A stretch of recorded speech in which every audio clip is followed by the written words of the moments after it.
Sometimes you're just in the mood for a film that's very easy to watch and you know it's not going to be overly complicated. That's the mood that I was in when I decided to watch Beverly Hills Chihuahua 2. I'll be honest, I watched the first film, I've discussed the first film. I didn't think the first film was terrible, but of course I didn't think it was anything amazing. But I found it to be quite cute, so I thought I'd give the second film a watch.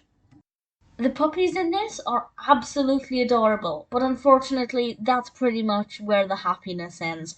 It's not a great film. It's not a terrible film. And I will be honest, Erin Cahill is in this, and I particularly like some of the films that she's done for Hallmark, so I'm quite a fan of her work in general, and that is certainly something that was a pull factor for me. Was there anything else in this for me? Well, not really. I liked some of the filming locations. That was something that was very visually appealing. But with regards to the narrative, at no point did I find it that fascinating. So I feel like this definitely did fit the criteria for what I was looking for. Wow, according to IMDb, this had a $12 million budget. I'm not sure 100% how accurate that is, but let's face it, some of these chihuahuas probably cost that much anyway. The film itself is very basic, very straightforward, not overly complicated. So it did fit that bill. It gave me the experience I was looking for, but I'm still not going to pretend that it was therefore amazing. If you're looking for an easy watch and you've seen the first film, I'd say give it a go because you will find the puppies to be absolutely adorable. They are so delightful. But with regards to the narrative, there's a very real chance that it will struggle to captivate you. This was released in 2011, directed by Alex Sam, and the description from IMDb is very brief. And this just says, Papi and Chloe prove family always sticks together, which is a nice message. Papi and Chloe now have a litter of very, very adorable Chihuahua puppies. And I'm not the kind of person who looks at a Chihuahua and thinks that they're particularly cute. You know, I'm not a fan of handbag dogs, if you like, but they are insanely adorable, even when they're dressed up. And again, I don't care for dogs wearing dresses, but they look so precious.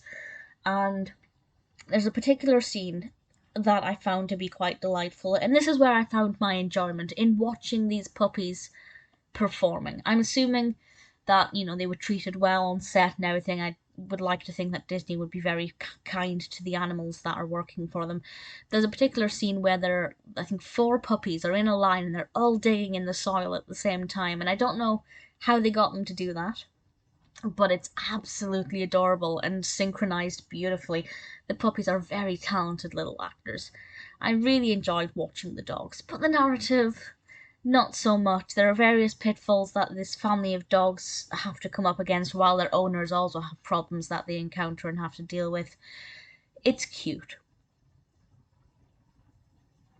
While I'm not going to say that I would call this a very good film, I wouldn't say it's a bad film. Sure, I didn't find the narrative that interesting, but it was at least very well executed. It made sense. The characters' actions were believable within the realm of the narrative. The dogs were great performers. The set designs are very beautiful. The filming locations are quite stunning. The park scenes are particularly luscious. So I enjoyed it for some reasons. I didn't enjoy it for the narrative, and because I usually watch films for the narrative, you know, people have different reasons for watching films. For me, usually I'm narrative driven, rather than, say, drawn to cinematography or an interesting soundtrack.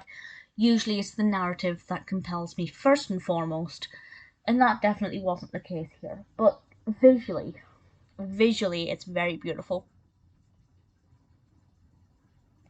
So if you are looking for an easy film to watch that is cute and you've seen the first film, then I would say give the second one a go. Don't expect anything monumental, but certainly you can expect something cute. I like it enough that I might watch the third film. Not right now, not straight away, but at some point I think I might watch Beverly Hills Chihuahua 3. For now, I'm happy enough with the first two.